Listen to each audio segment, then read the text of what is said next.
Hi, Dr. Lim here.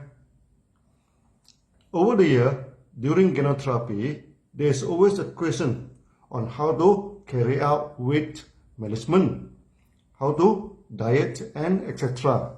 Today, we shall discuss this. Many members, especially the ladies, always complain they do not eat much, but the body weight keeps increasing and become chubby. I have seen one extreme case. She only took chocolate and tomato on a very strict diet, but the body remained overweight. She wished to know why. She's not eating much, but why the body is overweight.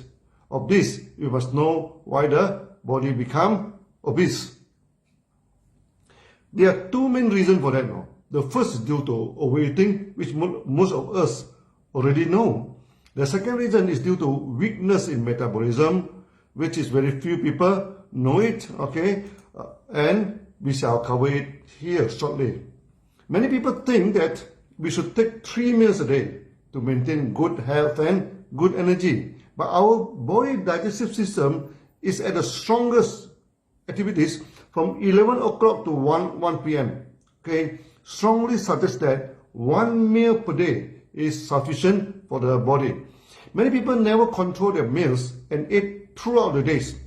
In the morning, they take breakfast, then tea break, then lunch, then afternoon tea, dinner, and before sleep, go for supper. We have explained in our past video, when you eat too much, you are stressing your liver and pancreas. That lead to many chronic diseases and depression. Yes, you do not get me wrong. The more you eat, the more depressed you are. During the meeting in Australia, many members complain about obesity. Then I explained my experiences in Australia to them. When I first arrived in Australia, I ordered a meal for my wife, my assistant, and myself. The meals were too big, we could not finish it. The second time, we ordered 2 meals and shared by 3 people. We still could not finish it. The third time, we ordered only 1 meal and 3 people sharing it. Could you believe it? We could not finish the meal. Eating so much for every meal for sure will land your health in trouble.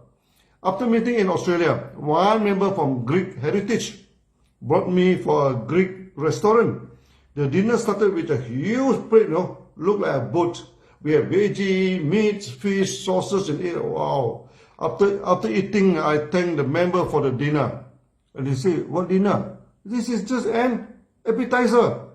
Then the real dinner came. It's served with a whole lamb leg and the whole fish so big.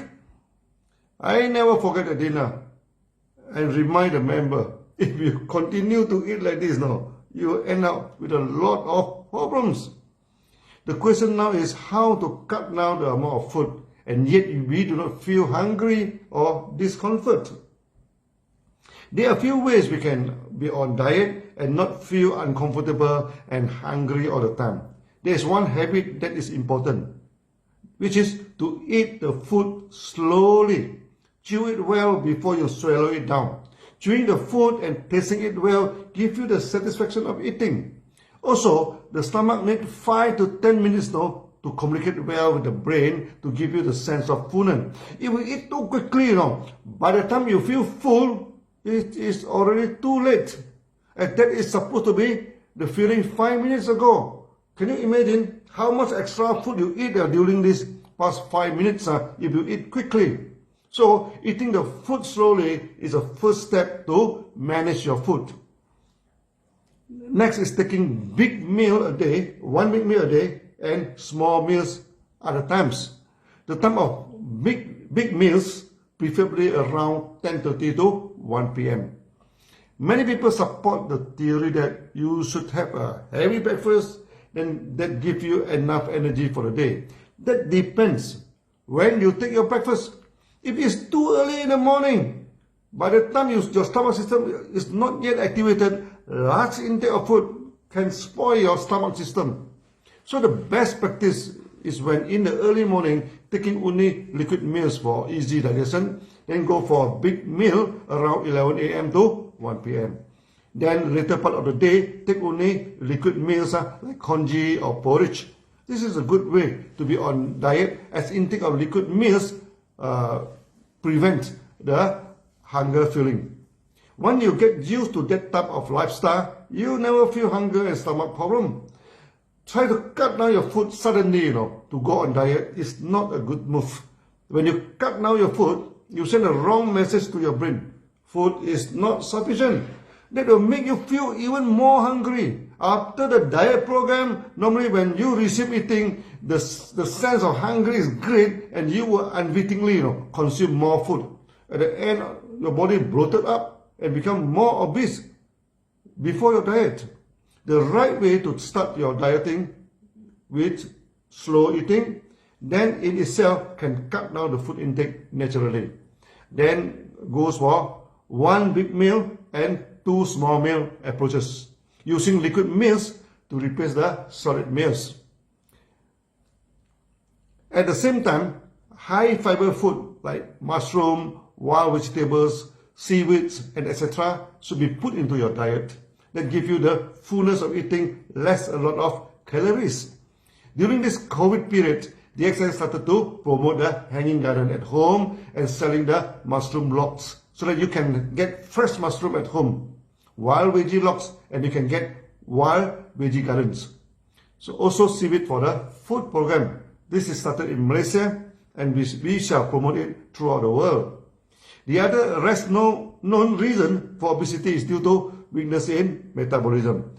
When your body digests the food, you get sugar for energy and other nutrients like protein, etc. to build up the body. So when the food is more, then the surplus sugar and the nutrient will be combined for fat and stored in the body. When the metabolism or digestion is weak, this process is short-circuited. Before your body uses up the required amount of sugar and nutrient, they are prematurely stored as fat. The main reason why such short-circuit in fat metabolism happens in the body, when the body is weak and the metabolistic process becomes weak too. The food is not burned effectively to give us good energy, but rather left over as bioacid in the body. You need organic acid like citric acid or acetic acid to complete the burning in a circle known as citric acid cycle. In a citric acid cycle, it is here that occurs for breakdown products of the cell's major building blocks like sugar, fatty acids, amino acid, etc. and oxidize to carbon dioxide. It means the full burn-down of these food elements need bioacid. Nowadays, many people do not take in much bioacid foods like vinegars, sour tomatoes, tamarind, citrus, and etc. And due to misunderstanding of taking alkaline food, and they mistaken all this bioacid as non-alkaline food. This is exactly opposite to their knowledge. All these bioacid foods like vinegars, tamarind, sour tomato, citrus, and lemon are alkaline foods. And they can burn down the food completely and remove the metabolistic acidic waste. Then turn your body alkaline actually. When you're in Southeast Asia, here many people are used to taking sour food and sour soup. Obesity is not a problem until they turn into another eating habit full of meat without acids. Some countries they also take fermented sour food, like the injera in Ethiopia, which is a flat bread that is very sour, and you can see the people there are quite slim. When you are lacking a bioacid, your body will combine the surplus acid in your body and fat and keep it aside. That directly resulted in obesity. So for the lady who takes chocolate only for diet during the lunchtime, there is no acid intake at all. This resulted in obesity in her. Not only that, due to burning of food is not complete. She always complained about lack of vitality and lack of energy. Other than lack of energy, such obese people also lack of strength. They mean they cannot lift a heavy thing or go for long exercise. So when a person is obese, lack of energy and lack of strength, you are very sure he or she suffer from lack of bioacid. Taking organic vinegar regularly is good for health.